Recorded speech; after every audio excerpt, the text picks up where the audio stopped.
My name is Ava, and if someone had told me a year ago that the girl who would completely change my life would be my roommate, I would have laughed. I had just moved to a new city after getting my dream job. Everything felt unfamiliar.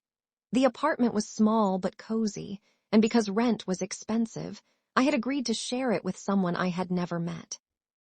The landlord simply smiled and said, "You'll like her." I wasn't so sure. The next afternoon, I heard the front door open. A young woman walked in carrying 2 heavy suitcases.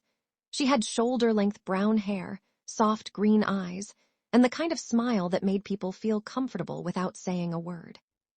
"Hi," she said, slightly out of breath. "I'm Lily, your new roommate." "I'm Ava." We shook hands, and for some reason, neither of us let go immediately. It was only a second. But I remembered that moment for a very long time. Living together was surprisingly easy. She always made coffee before I woke up. I cooked dinner because she admitted she could burn instant noodles.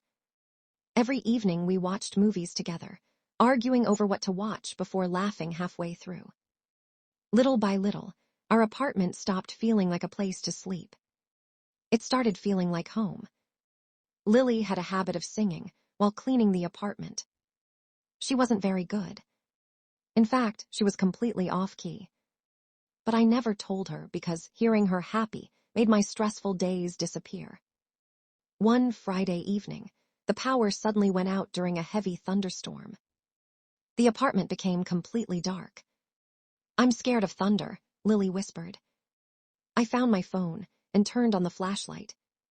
She was sitting on the couch, hugging a pillow. Without thinking, I sat beside her. "It's okay," I said. Another loud clap of thunder echoed outside. She instinctively grabbed my hand. "I'm sorry," she laughed nervously. "You don't have to apologize." She didn't let go. Neither did I. That night we stayed awake for hours, talking about our childhoods, our dreams, and the lives we wanted to build. She told me she had always felt different. That she spent years pretending to be someone she wasn't just to make other people comfortable. I quietly admitted after that night, everything changed. Not in an obvious way. We still shared morning coffee. We still watched movies together. We still laughed over silly jokes. But there was something different in the way we looked at each other. Every accidental touch lasted a little longer. Every goodbye before work felt strangely important. Every smile carried feelings neither of us was brave enough to say out loud. One Saturday morning, Lily surprised me. "Pack a small bag," she said with a mysterious smile. "Why? No questions, just trust me." An hour later, we were driving toward the countryside with the windows down and our favorite songs playing. We spent the afternoon walking beside a quiet lake, feeding ducks, taking pictures, and laughing like 2 kids with no worries in the world. As the sun began to set, the sky turned orange and pink. "It's beautiful," I whispered. Lily looked at me instead of the sunset. "I know." For a moment, neither of us spoke. I could feel my heartbeat getting louder. Then she gently reached for my hand. This time I held it without hesitation. "Wanted to do this for a long time," she admitted. "So have I." She smiled, and I realized I had never seen anyone look happier. On the drive home, it felt like the whole world had changed. We weren't pretending anymore. Over the next few weeks, we slowly became more than roommates. We cooked dinner together while dancing in the kitchen. We left little notes for each other on the refrigerator. Sometimes she would write, "Don't forget to smile today." I always kept those notes. One evening, after a long day at work, I came home carrying a bouquet of wildflowers. "There for you," I said. Lily looked surprised. "No one's ever brought me flowers before." She hugged me tightly. "I don't need expensive gifts," she whispered. "I just need you." Those words stayed with me. For the first time, I truly believed I had found someone who loved me exactly as I was. But happiness isn't always easy. A few days later, Lily received a call from her mother. The conversation ended in tears. "They want me to move back home," she said quietly.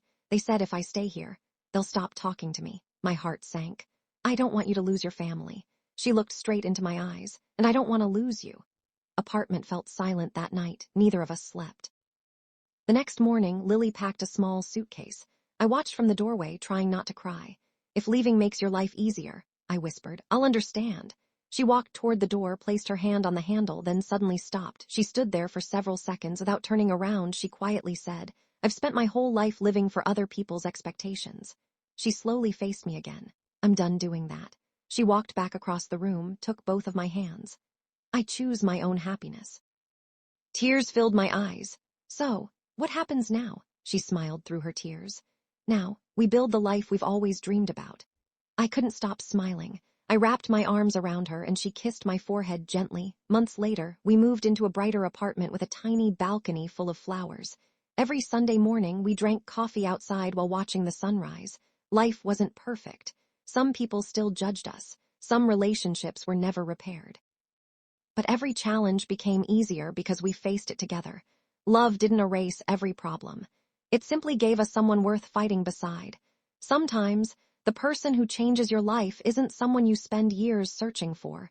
Sometimes, they're simply the stranger who walks through your front door carrying 2 heavy suitcases and quietly becomes your home.